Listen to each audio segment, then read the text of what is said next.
자, 그러면 수업을 진행하도록 하겠습니다.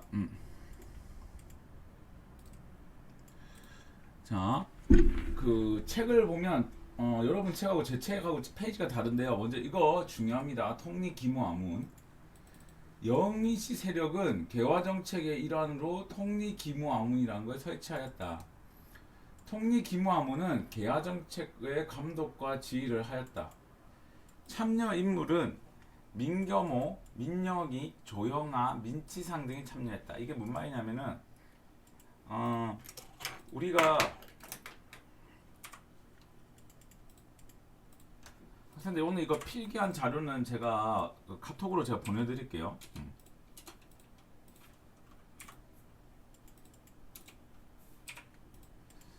그 지금 보면 흥선대원군 시기에는 그 최고 권력기구가 의정부라는 권력기구가 있었어요. 의정부라는 권력기구가. 근데 이 의정부라는 권력기구가 있었는데 이 의정부가 이제 의정부에서 이제 세국 정책을 한 거예요. 근데 이제 명성황후 같은 경우는 시아버지하고 다른 정책을 펴야 되겠죠. 그래서 이 명성황후 시기에는 이제 통리기무아문이라는 정책, 이 기구를 만드는데 이 정책은 무슨 정책이냐면 개화 정책을 실시하는 거예요. 개화 정책. 그래서 여기 책에 적혀 있는 건 뭐냐면 통리기무아문 밑에 12개의 부서가 있다는 거예요. 그 12개의 부서를 뭐라고 하냐면 12사라고 표현을 하고 있어요. 12사. 그래서 이 12사라고 표현을 하고 있고 이 통리기무아문 밑에 12개 부서가 있는데 요 밑에 있는 사람들이 대다수가 이제 민씨 집안 사람이라는 거예요. 그러니까 이 명성황후 집안도 권력 이제 닦아놓고 얘기하면 이제 측근 정치를 한 거예요. 그래서 이렇게 볼 수가 있겠죠. 그래서 명성황후 시기에 최고의 권력 기구는 뭐다? 통리기무아문이다. 근데 이모군란 때 폐지되었다. 이모군란 때 왜 폐지가 됐냐면 이제 흥선대원군에 의해서 폐지가 됩니다. 그 얘기는 했고 그 다음에 넘어가서 영남 만인소는 제가 설명했기 때문에 넘어갑니다. 자, 조사시찰단 볼게요. 조사시찰단은 박정양, 어영중, 홍영식 줄, 유기준 줄 등을 비밀리에 파견하였다. 내용: 일본의 산업과 군사시설을 보고 오도록 했고 돌아와서 이들은 이게 결과가 아닌데 이건 결과가 아니에요. 그렇게 되겠죠. 근데 이때 당시에 이제 주요 이제 시험 포인트라고 한다면 시험 체크라고 한다면 이 조사 시찰단 파견 당시에 영남 만인소 사건이 일어나고 있어서 암행어사로 위장을 하고 일본으로 갔다. 내가 이때 당시에 학생들 영남 만인소 내가 설명을 했지만 당시에 영남에서 만인소 사건이 일어났기 때문에 이때 이렇게 여기가 이게 위정척사죠. 위정척사라는 건 내가 나중에 가르쳐 줄 건데 위정척사라는 건 무엇이냐면은 우리의 것을 지키자는 거예요. 그럼 우리의 것을 지키자고 지금 시위하는 사람들한테 우리는 지금 일본 가고 있습니다라고 광고를 해버리면 이건 문제가 되겠죠. 그래서 이때 당시에 몰래 암행어사로 위장해서 갔다고 합니다. 자, 그 다음에 넘어가서 별기군 신식군대 이름이 이 신식군대를 만드는데 이 신식군대 이름이 별기군이다. 그래서 이때 당시 군을 개편하고 5군형에서 2군형으로 개편하는 등 그러니까 이 말이 뭔 말이냐면은 간단히 얘기하면 이렇게 이걸 정리해 볼까? 기존의 5군형을 2군형으로 개편하는데 그 2군형의 이름이 무의형, 장의형으로 개편을 하였다. 그리고 또 하나는 무엇이냐면은 양반 자제들만 입학이 가능했다. 입대라고 해야겠죠. 그리고 일본 교관들한테 일본 교광을 초빙하여 이제 군대를 양성하였는데 이 초빙 이 일본 교관한테 배우다 보니까 당시에 별기군의 인기는 좋지 않았다. 이렇게 볼 수가 있겠죠. 당시 이 별기군이 일본 군인들한테 막 교육받으니까 이 군대에 대한 이미지가 좋지 않았어요. 그런데다가 기존에 있는 군대를 이렇게 줄여버리니까 90군대 입장에서는 이제 돈도 못 받고 뭐 이런 일이 생긴 거죠. 자, 영선사 볼게요. 영선사는 청나라의 근대 무기를 배우러 간다 이렇게 볼 수가 있겠는데 이거를 좀 잠시 여기서 설명 좀 해야겠다. 자, 이거 좀 보세요. 학생들 그 청나라가 있는데 이 청나라가 아편 전쟁에서 졌어요. 어느 나라한테 졌어요? 영국하고 가장 큰 나라는 영국이고 그다음 프랑스한테 이제 패했어요. 그것도 게임이 안 되게. 그러니까 당시에 중국인들은 이 사건 이후로 무슨 움직임이 일어나냐면 청을 배우자라는 운동이 일어나요. 그 중에 하나가 바로 양무 운동이에요. 그러니까 양무 운동은 우리나라 운동이 아니라 청나라 운동이에요. 그래서 이 양무 운동이 일어나면서 이제 청을 배우자 이런 운동이 양무 운동인데, 자, 이 과정에서 이 양무 운동은 뭘 배우냐면은 서양의 과학 기술만 배우자 이렇게 되는 거예요. 근데 여기서 과학기술이라는 건 뭘 얘기하냐면 군사기술을 이야기해요. 근데 뭐 학생들도 알겠지만 실제로 군대 기술은 그렇게 잘 알려주지 않거든. 가장 중요한 거 빼면은. 그래서 이때 당시 서양이 배워온 거는 그냥 군사기술이라기보다는 군수 물자를 이제 구매한 거라고 볼 수가 있겠죠. 실제로는. 그래서 이러한 형상이 있고 일본에서는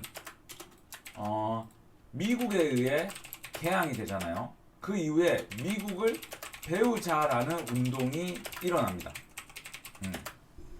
그래서 당시에 일본이 미국을 배우자 또는 미국을 배우자기보다는 서양을 배우자라는 운동이 일어나게 됩니다.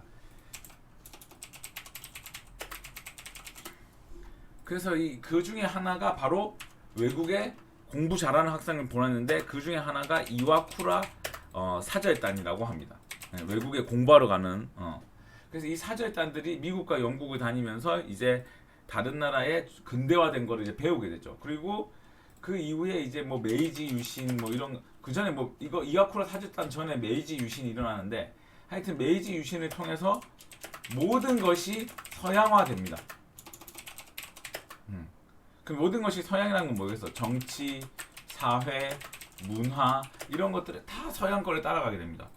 그러면서 일본은 이제 입헌군주제로 이제 가게 됩니다. 입헌군주제. 그럼 여기서 입헌군주제라는 건 뭐냐면은 왕은 권력이 없다. 그 대신 의회가 권력을 가진다. 의회는 누가 선출하냐? 바로 누가 선출하냐? 바로 국민이 투표를 통해 선출한다. 이렇게 되는 거죠.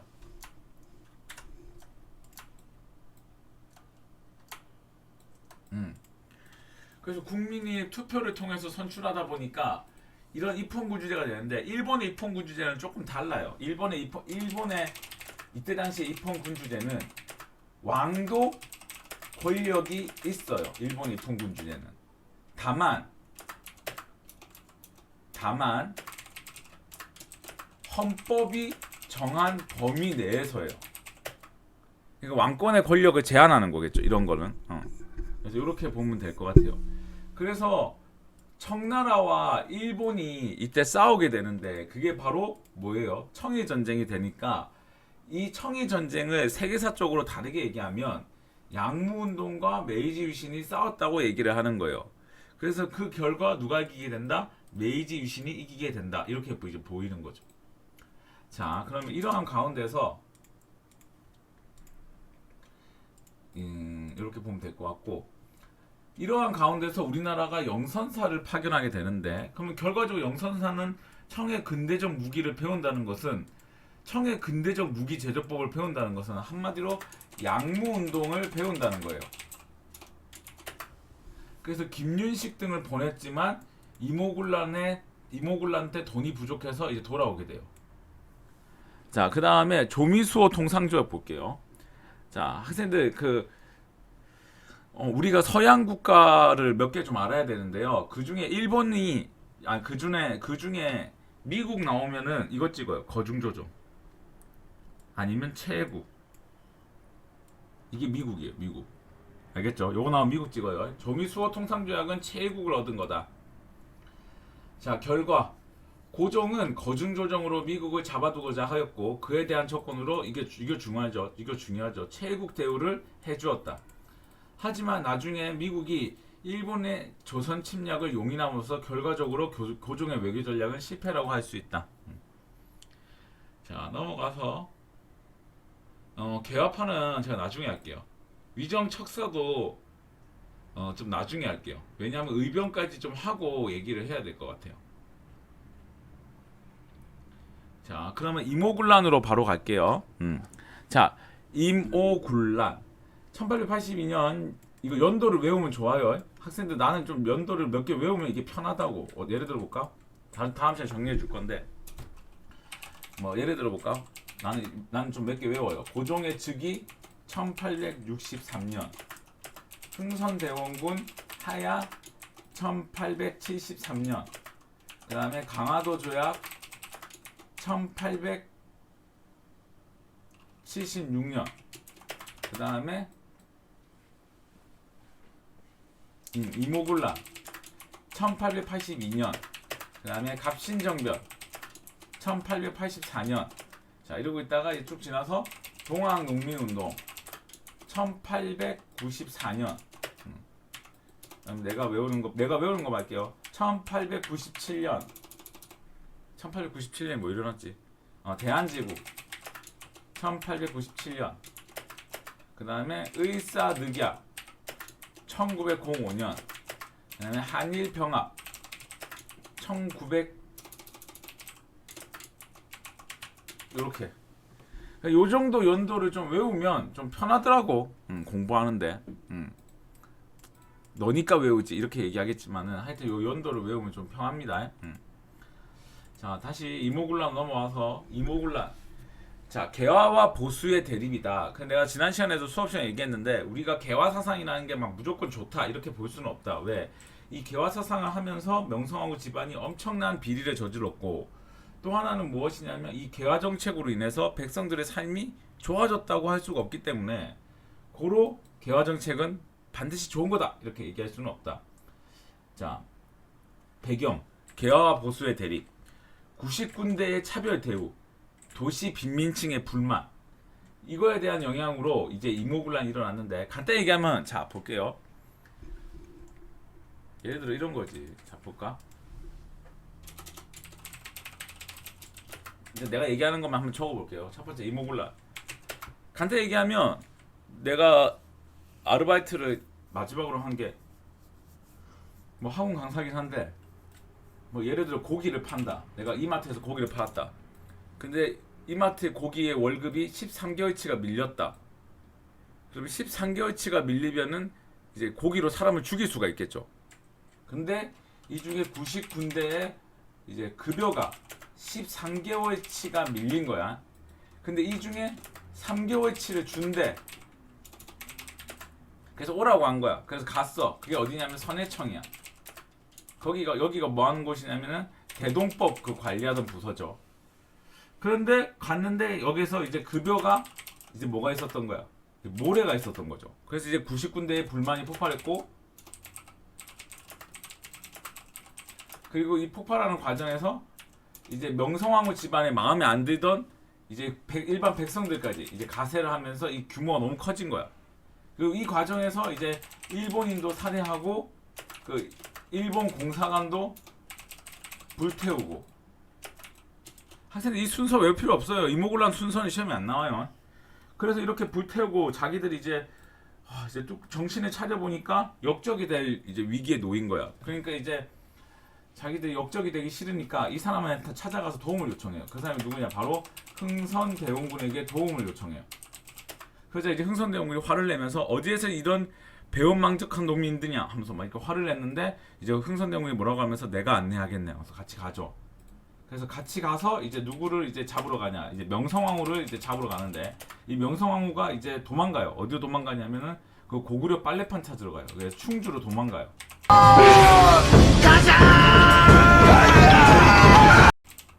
그래서 충주로 도망을 가는데, 이제 이 과정에서 이제 흥선대원군이 이제 그 국상을 선포해요. 국상이 뭐냐면은 이제 중전이 죽었다고. 근데 중요한 건 중전이 안 죽었잖아. 근데도 중전이 죽었다고 선포했다는 얘기는 이제 명성황후 보고 오지 말라는 거예요. 아 씨발! 그리고 통리 이거 한 번씩, 이거 어쩌다 한 번씩 시험에 나오더라. 이모군란 시기에 잠깐 있었던 일로 옳은 것은, 요게 한 번 시험에 나왔어요. 통리 기무 아문을 폐지하고 다시 의정부와 상군부를 부활시켜요.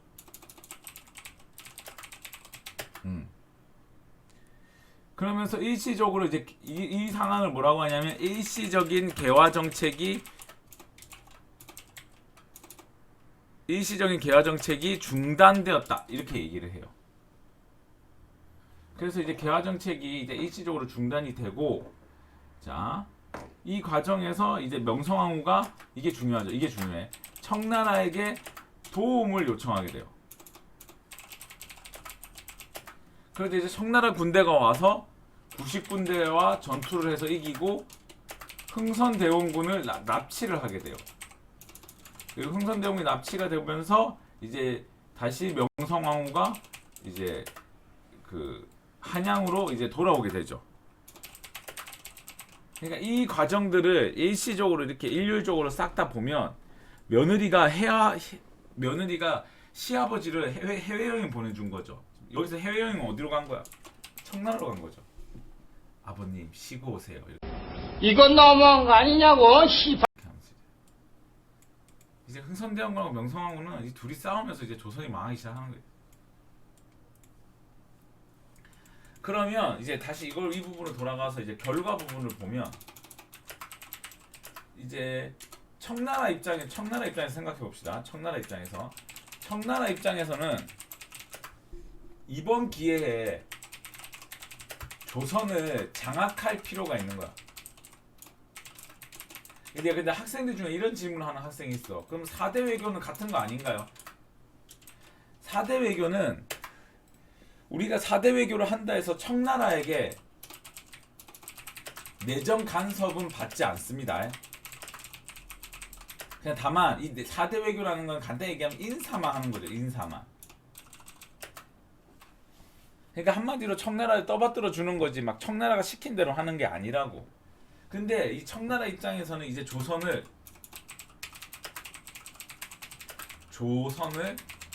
속방화할 필요가 있었던 거죠. 그럼 속방을 하는 건 뭐냐면은, 식민지는 아니지만 거의 내정 간섭을 하는 거예요. 그러니까 우리나라의 내부를 다 간섭하는 거예요. 이게 속방화예요. 근데 청나라가 왜 이런 생각을 하게 됐냐면은, 일본이 이때 당시에 이제 올라오면서 일본을 견제할 필요가 있는 거야. 까딱 잘못했다가는 조선이 일본한테 장악될 수가 있기 때문에 이걸 막기 위해서 온 거죠.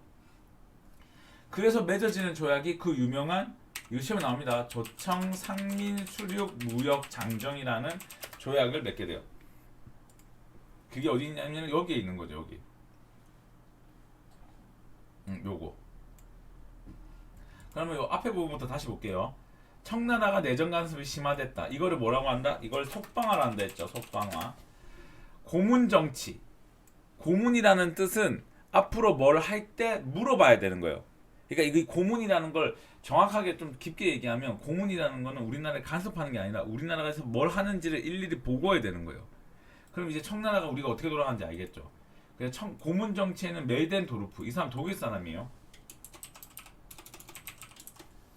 그 다음에 군사에는 위안스카이, 얘가 한 17살 될 거예요. 이때 당시에. 우리나라 대감들 뺨 때리고 다니고 막 이랬어.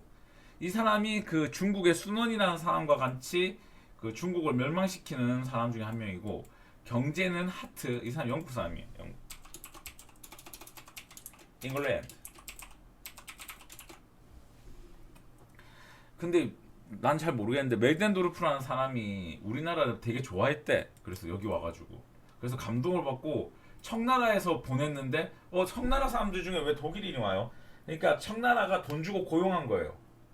이 메이덴도르프라는 사람이. 그리고 메이덴도르프 사람이 이 청나라하고 상당히 우호적인 관계를 맺고 있었거든. 근데 이제 우리나라에 왔는데 이걸 모르겠어요. 무슨 이유인지 모르겠지만 그냥 조선이 마음에 들었나 봐요. 그래서 우리나라를 오히려 도와줘요. 그래가지고 이 사람이 나중에 이제 청나라에서 쫓겨나게 돼요. 그런 거고. 그 다음에 이 조청 상민 수령 무역 장정이 시험에 무지 많이 나옵니다. 자, 지금부터 하나씩 설명하겠습니다. 첫 번째, 이 조약으로 청의 종주권이 명시하고 동시에 치해법권과 청 상인의 자유로운 상업 활동을 이용하여 일본보다 더 유리한 관계를 맺게 되었다. 이런 얘기인데, 그러니까 간단히 얘기하면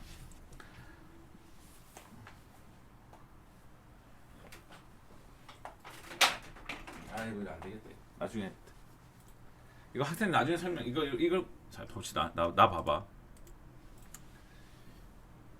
이걸 내가 뭐 그 프로그램 설치한다고 너무 그거 해가지고.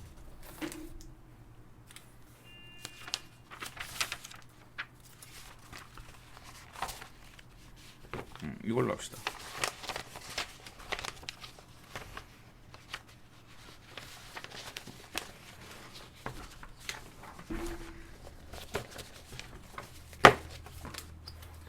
자, 볼게요.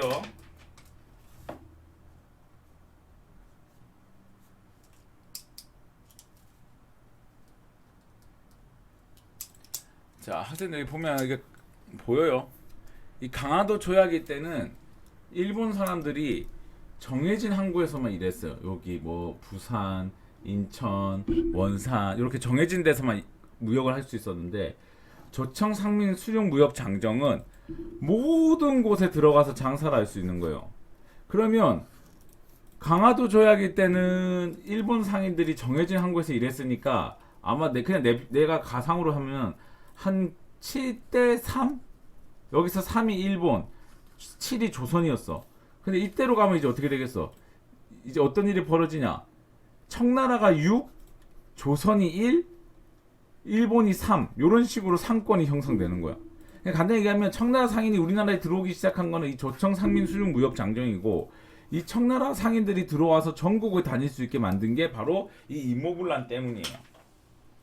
그러면 우리의 입장에서 봤을 때는 어떤 현상이 일어나냐면 우리 상인들이 막대한 피해를 볼 수가 있어요. 그죠?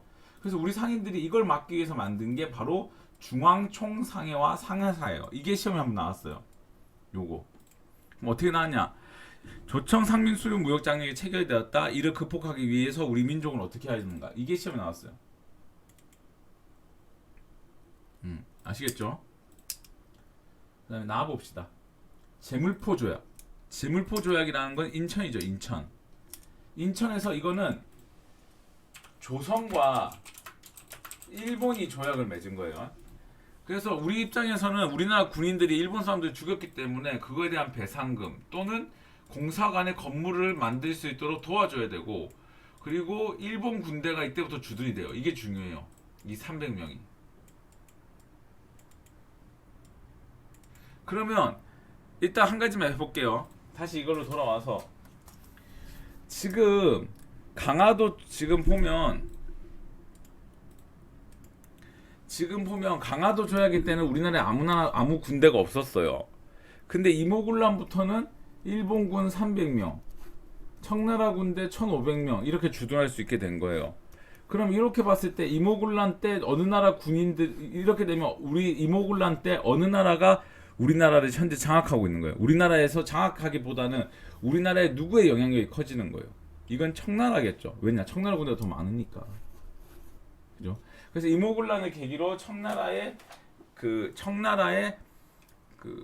세력이 좀 커졌다. 이렇게 보면 될 것 같아요. 자, 그럼 다시 화면으로 돌아와서 이모군란 이후 조선의 모습. 여응민씨 세력 입장에서는 이제는 정권에 한번 위협을 받았기 때문에 이 사람들은 언제라도 자기 정권이 무너질 수가 있겠죠. 그래서 이 명성황후 집안이 선택한 방법은 정말 짜증나지만 자신의 권력을 지키기 위한 보수화가 시작되고 청나라의 내정 간섭도 심화되고 조선의 상권은 붕괴되게 됩니다.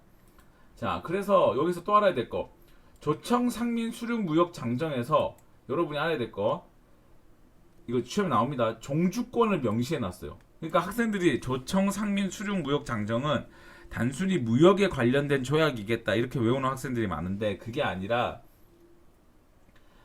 무역도 더하기 조선은 청나라 거다 이렇게 명시까지 해놨다고. 이제 문서화 시켜놨다 이 말이에요. 그래서 이렇게 보면 될 것 같고, 자 학생들 보빙사도 제가 했습니다. 학생들 이모군란 시험에 나옵니다. 지난번 시험에 이모군란이 어떻게 나왔냐면은 이런 식으로 나왔던 것 같아요. 볼까? 여러분 다들 식사는 하셨어요?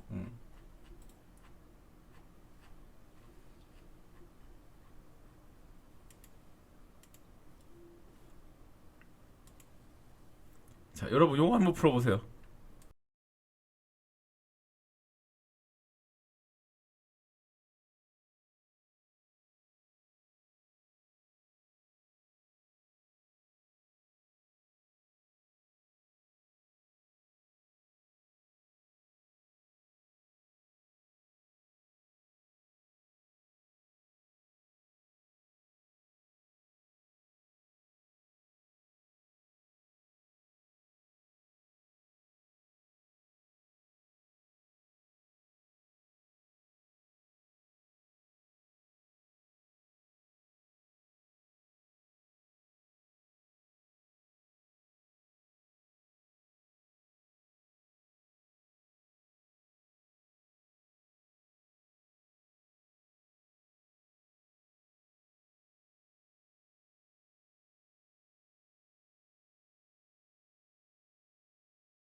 정답은 3번이죠. 3번.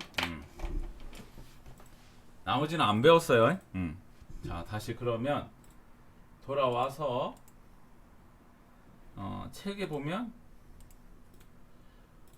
수신사는 시험이 안 나온다 했어요. 학생들 수신사는 몇 차만 시험에 나온다 했어요. 수신사는 몇 차만 시험에 나와요. 2차만 시험에 나와요. 2차만. 나머지 건 공부하지 마세요. 자, 그다음에 보빙사 볼게요. 보빙사 했어요. 태극기, 뭐 사진관 이런 거 시험에 안 나와요. 요거 시험에 한번 나왔다. 동문학.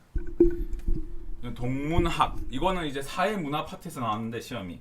이게 이제 근대기 사회문화예요. 문화 파트 이제 시험에 나왔는데 이때 당시에 청나라 메덴도르프한테 돈을 받아가지고 이때 당시에 통령이 아니고 통역. 통역관을 양성했대요. 통역관. 오늘 얘기하면 역관이죠. 역관. 자, 그 다음에 16번 별표. 이거 시험에 나온다. 원산학사. 이것도 사회문화 파트인데요.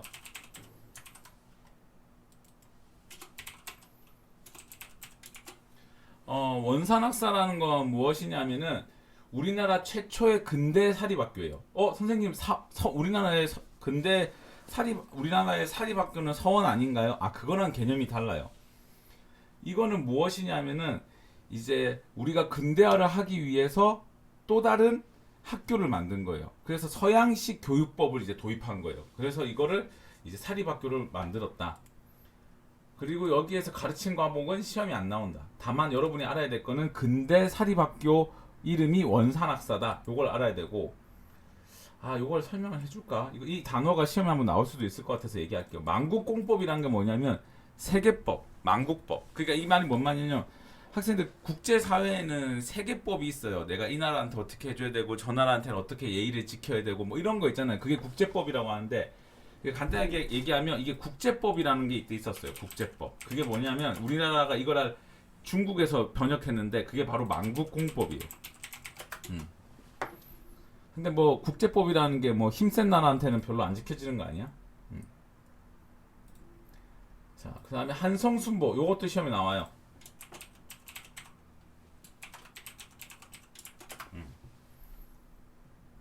정부가 만든 신문이에요.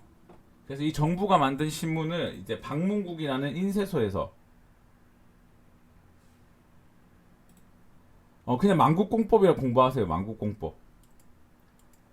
방문국이라는 데가 어디냐면 정부가 만든 출판사예요. 그래서 이 출판사에서 신문을 만드는데 그게 한성순보예요. 그럼 저기서 질문. 정부가 만든 신문이니까 정부에 대해서 상당히 옹호적으로 쓰겠죠. 그게 한송순보. 자, 개화파의 분열 좀 볼게요. 학생들 개화파의 분열을 보기 전에 쭉 올라가서 어디를 피냐면 개화파를 좀 보세요. 개화파.